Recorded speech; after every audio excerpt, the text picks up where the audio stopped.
And then on the healthcare, the issue of the employer mandate being delayed a year, under what authority did the White House decide to implement that law a year later than the law itself calls for? I mean, well, a law passed John, by Congress. there are experts aplenty who can provide the specifics for you on this, both inside and outside of government. Democratic chairman of the I Senate highly Healthcare recommend Committee picking no up authority. any issue of the Federal Register and finding in it examples of rules and waivers and that sort of thing. This is not an unusual process, and you know, this reflects an effort. The hue and cry, the calamitous hollering that you hear is reflective of a political and partisan effort to undermine. Tom Harkin, are you saying that he's? No, you're not talking about Tom Harkin. Harkin. You're talking about the Republican effort. Harkin said you had no authority to do this. To complain about the listening to business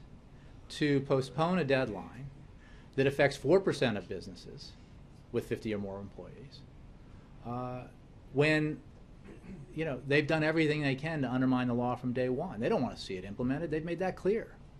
So we're being John. You can pretend this is about Tom Harkin, but you know it's not.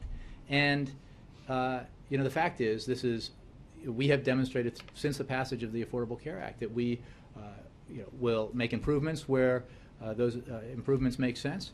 We will be flexible in its implementation where being flexible makes sense.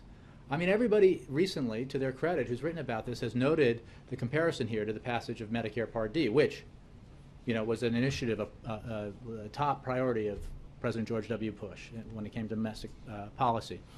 And it passed, and a lot of Democrats opposed it, but it passed.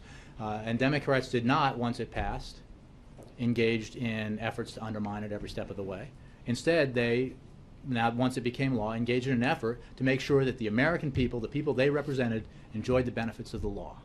And I expect that most constituents who potentially would get insurance for the first time in their lives, or the first time in a long time, if they are made aware of the possibility of enrolling in these marketplaces, would expect that their representatives, their senators, whether they're Democratic or Republican, would help them in that process rather than doing everything they can to prevent their constituents from enjoying the benefits of the Affordable Care Act.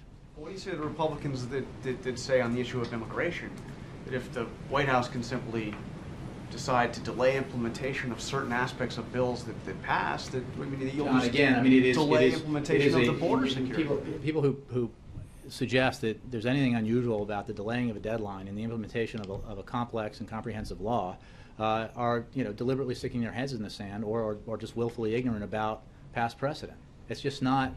It's not serious. And we are going about the business of implementing this law, and we're going about the business of implementing it in a way that maximizes the benefits available to the American people, that minimizes the difficulties in the implementation process for business as well as individuals, and we're going to keep at it.